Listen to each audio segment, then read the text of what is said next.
Colleen McMullen, did you ever know that I had a radio voice? I still don't know if you have a radio voice. We'll Always figure that out. giving me constructive feedback. Already. I haven't even started. How are you, Justin? I'm good. Good. I have a nice sweat glowing as I do, just, because I need to get a little bit more healthy, by the way. Did you know that you're on Healthy Bytes? I learned that. Thank you for inviting me to Healthy Bytes. And not only are you on Healthy Bytes, you're on one of the prototype pilot episodes. You know what that means? I'm going to let you tell me. I'm sure I'm going to screw up quite a bit, and so are you. And if it fails, I know I went down with a friend. Hey, that's all that matters. You got to go down with your team. You and I met almost 20 years ago, and you're still talking to me. I'm still. It's shocking, but yeah, we're still good friends. So let's talk about it. So Carnegie Mellon. When I joined, actually, was GSIA, yes. Graduate Student Graduate School of Industrial Administration. I wasn't even close. So your current role is the Community and Inclusion Executive Director. Correct. What does that mean? So I work with all of our stakeholders within the school. Our students, our alumni, our faculty members, and even outside of the business school, working with. Talking about issues of equity, diversity, and inclusion. So diversity is not in the title. I use community and inclusion because it's really about everybody. It's about being inclusive. So community and inclusion is kind of how we frame equity, diversity, and inclusion at Tepper. We've needed it forever, but it seems like it's a hot topic now, as it should be, which we're going to get into, of course, shortly. But you've actually held roles in admissions, career services. You couldn't have been part of admissions when I got into the school there. That I know. I been there since 1998, and I was doing admissions, and I was in admissions. How did I sneak by? You know what? I may have missed that admissions decision committee day when your application came through. I'm not sure. I actually never got into it. I never got into Carnegie Mellon. I just started showing up. And we figured out that you must belong here. He's okay, and then I was able to figure out how to stick around. Yeah, and I met my wife too. You were a great member of the community. I remember it well. I have stories, but we'll save those for I was later. the first president. This is like my only claim to fame, by the way, if you remember. I was the first president of the Graduate Business Association, GBA. Yep, you were. I made it. That's what.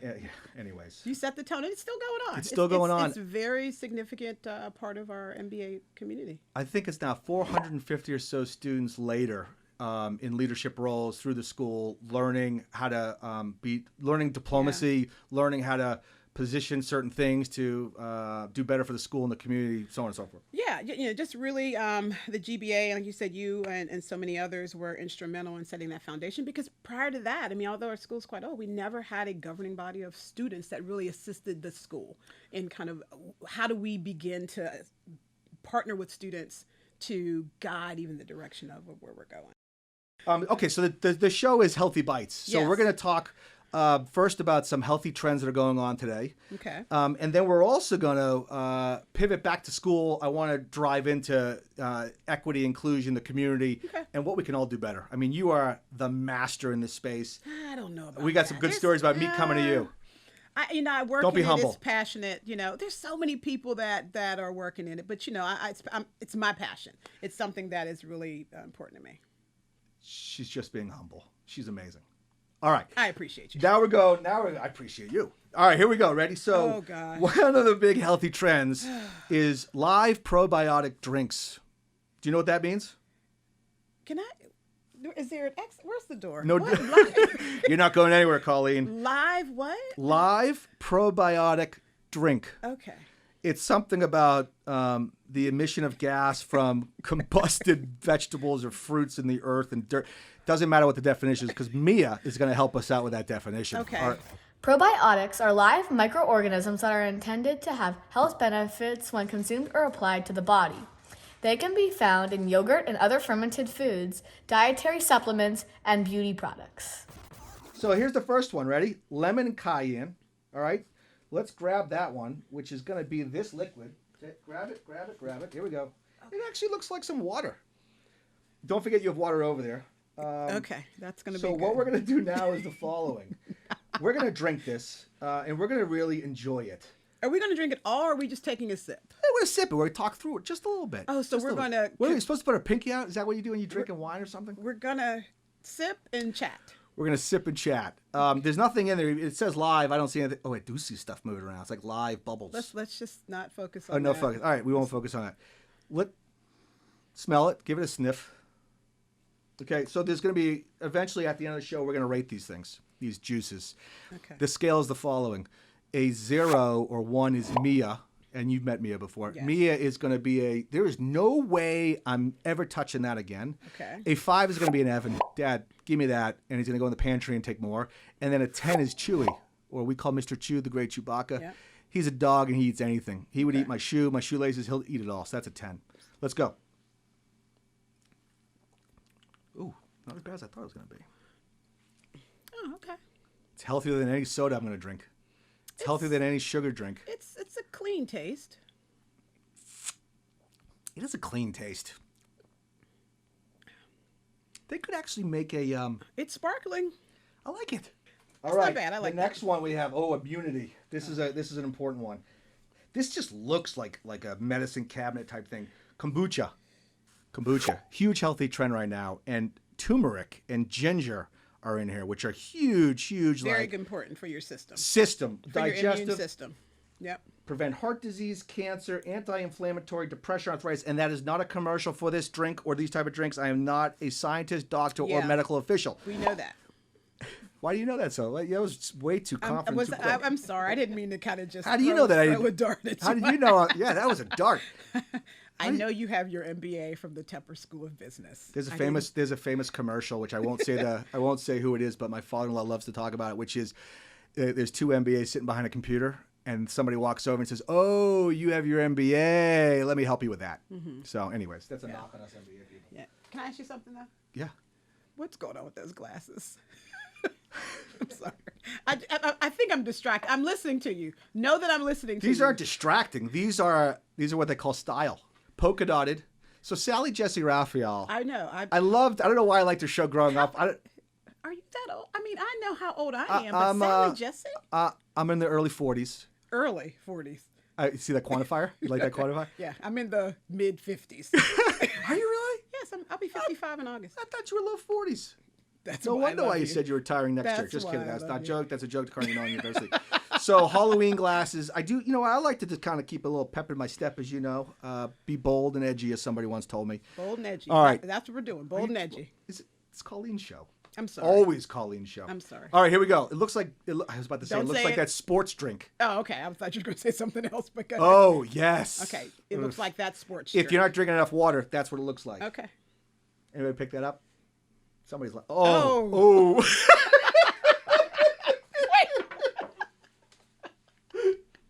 Well, I think we're definitely aligning on the smell of that. Okay. That's ginger. Excuse me. Get your water ready. Ginger, turmeric, black pepper. Immunity. It says like I don't want to say what it says. Yeah, let it go. Let it go. Let it go. That's a. We shouldn't have smelled it. We should have just went ahead. This is where I like hold my nose and drink Okay. it.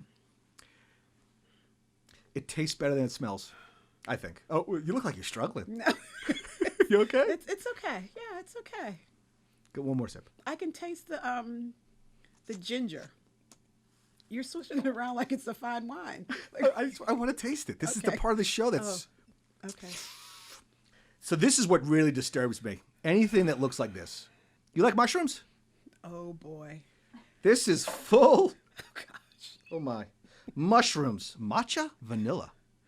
Vanilla and mushrooms? I could go with vanilla. Ice cream. Sherbet. There's no sherbet vanilla. What else you like? Vanilla cake. That's why we're doing a healthy show. I'm struggling with the mushrooms and the vanilla. Oh no. It's got apple cider vinegar in it, which is supposedly That's huge right now. reishi, if I said that right. Dad, the mushroom of immortality is pronounced reishi. Known as the mushroom of immortality. Do we want to live forever? Debatable. Chaga. What is that? I don't know. Anybody who's really a foodie and hears They me know say this. these words, they're going to be like, this guy is a joke. Chaga is believed to fight inflammation, lower blood sugar, reduce blood pressure, alleviate arthritis, and even prevent or slow the progression of cancer. used extensively as an anti-inflammatory. That's good news. That's a good thing. Now, we can't believe what we read. We're not doctors. We're not Yeah. medical professionals, but we're just saying what we're reading. Thousands of years to balance energy, improve digestion, and detoxify the body. At my age, detoxifying the body is a good thing. After this day, I'm going to be detoxing. And last thing, and not but least, is called turkey tail. I have wild turkeys in my backyard all So the do time. I. Western PA. Is it the same? Are they related, you think? I think they're just everywhere. Immune boosting mushroom contains, I can't even read the rest. Oh, here, we got to read this. That can balance gut bacteria. Bacteria and other organisms that live inside the intestines help digest food. Vitamins such as biotin and vitamin K are made by gut flora, or also known as gut bacteria. What does that mean?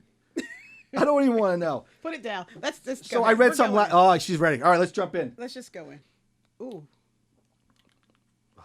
That's different.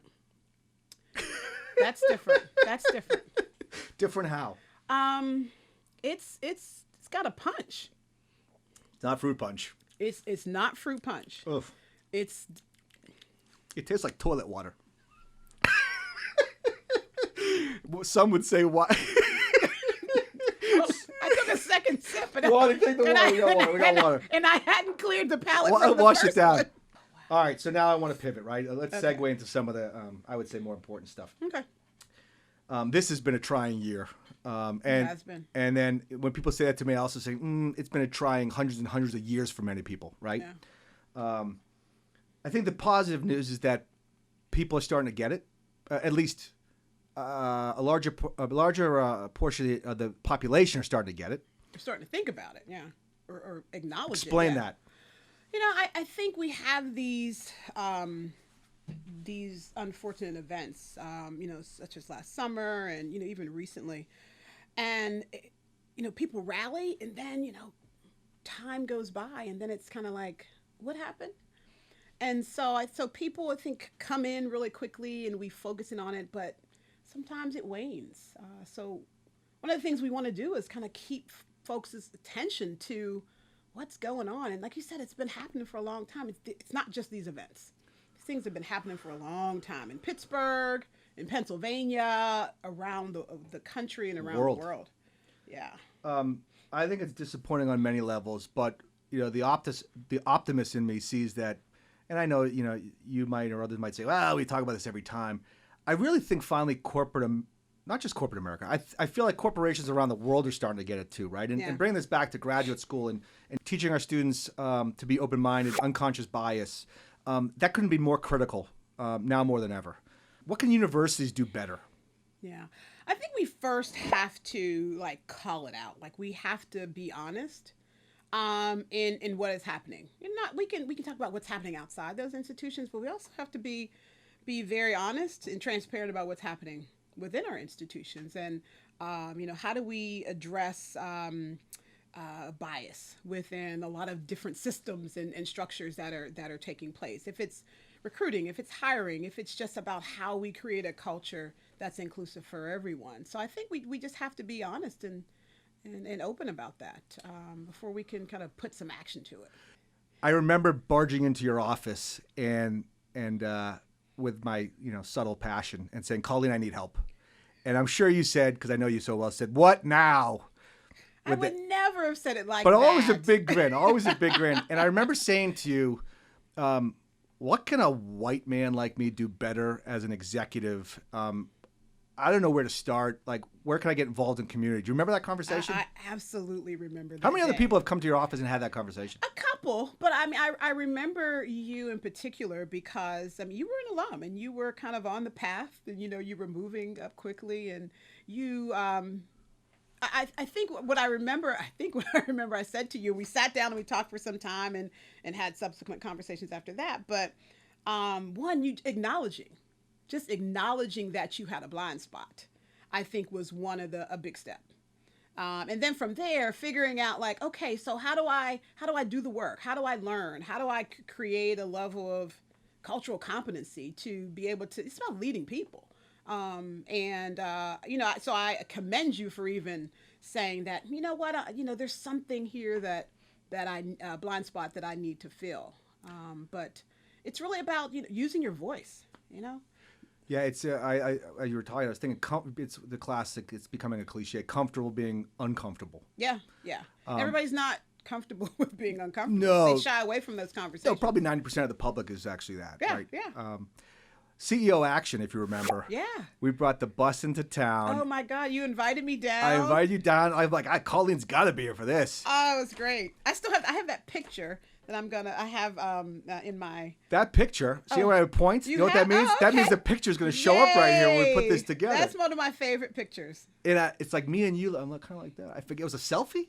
I don't remember. No, we had someone Somebody take it? Yeah, someone took the picture. Yeah. You look much better in that picture than I do. Probably. Again, that was so quick. It was too quick. But more than 2,000 CEOs have now signed on to this, and I'm super proud of PwC and Tim Ryman, our chairman. They were, part of a team, but like really getting the right executives together, even including some of our competitors, saying we've got to do better within the four walls. This is not just a community thing. This is now inside, and we can have an impact on the community. Yeah. Have these conversations. We call a thing a day of understanding as an example. We're bringing executives together and having these open dialogues. By the way, out of CEOs, there's many of them, she or he, that don't feel comfortable having that conversation. So it's about, really getting us all aligned. Yeah. And even if we're not aligned, just having the conversation. Having the conversation and, putting it out there. And like you said, being comfortable with being uncomfortable with these dialogues. There's a time where we say, oh, you don't talk about race, or you don't talk about those things, or religion, or someone who's differently able. But we have to bring that to the surface and wrestle with that. And we can't begin to address some of the issues if they're in the shadows. So that's something. And again, I really appreciate you inviting me down to experience the bus. And it really was a great opportunity to know that companies are taking that lead and bringing in other organizations. So on the topic, that bus, we had all sorts of technologies, right? Augmented reality, virtual reality, call centers. All of that to help you through the exercise of what it's like to be one example was to be a black person in a neighborhood. Oh yeah, and remember that? I remember that virtual. And the police officer pulls up, and he was just going into his place, right? And just the conversation and how it could be perceived differently, and what would come after that. Yeah. I remember there was a Latinx female who was in a department store, and she was looking at handbags and purses, and how the I'll call it white lady behind the counter was looking at her differently than somebody else, right? And just playing into it. And you don't see that, right? When, you grow up like me, white guy. Now, I grew up being Jewish, so I dealt with anti-Semitism. Mm-hmm. I dealt with swastikas on our school. I say all that not because I know what it's like to be black or Latinx, but I've seen some of it. But when you don't wear it, right? Yeah. It's completely different. Yeah, I think what you shared was that we all have life experiences, so we shouldn't assume that just because someone doesn't fit into a certain identity category that they haven't had experiences of discrimination or racism or xenophobia or fill in the ism. So I think that helps catapult that discussion and dialogue that we talked about, because until you tell those stories, someone may just see you as like, he's just this. Yeah.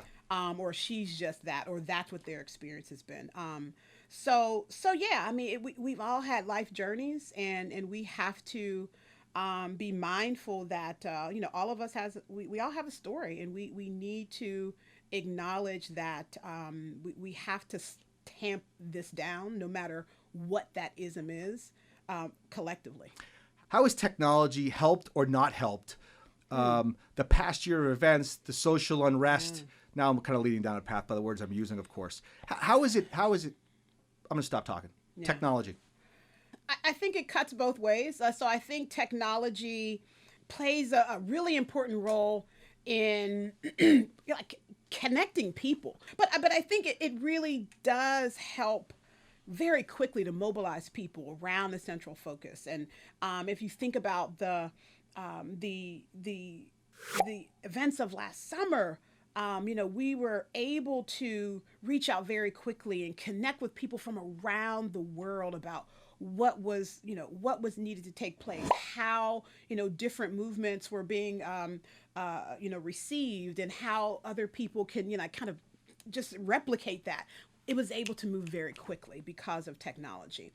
But the downside is that you got a lot of misinformation out there. Yeah, totally right. And it's perpetuated very quickly.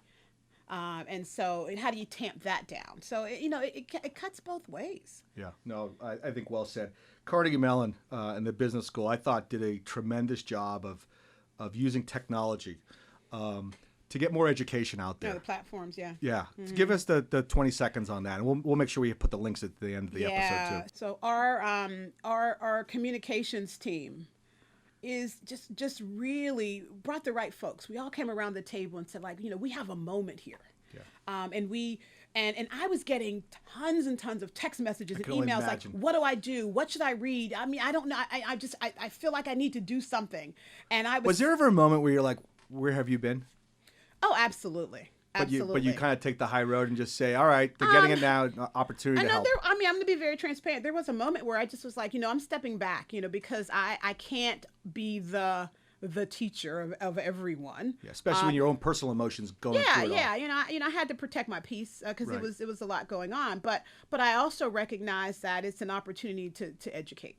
Yeah. And so we started pulling resources from all over. People had already kind of posted books and webinars, and how do you talk to your children about these issues that are happening in our country. So we created a microsite. It's called Tepper Together, and really served as a way for folks to come in and do the work. Amazing. Like find those resources that they need to talk about.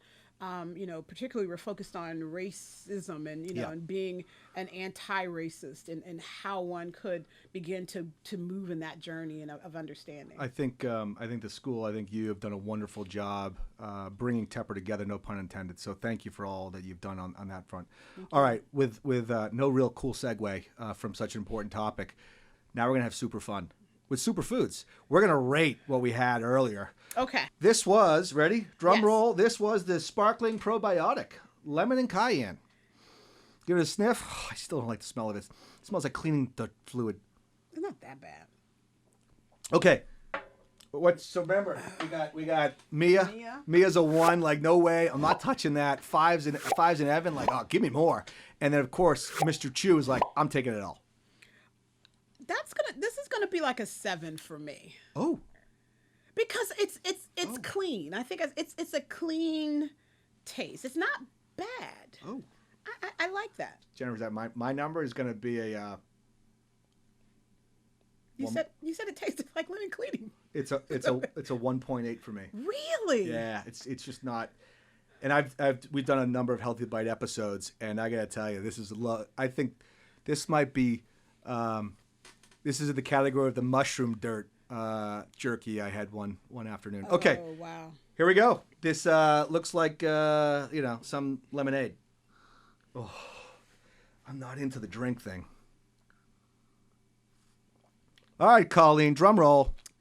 Yeah, that's gonna be a 3. A 3. Yeah, that's gonna be a 3 because I like ginger. Okay. So I have a hint of that, but yeah, that's more than a hint. Yeah. All right, and then we have oh boy, toilet water. Let me get the water ready. Let me.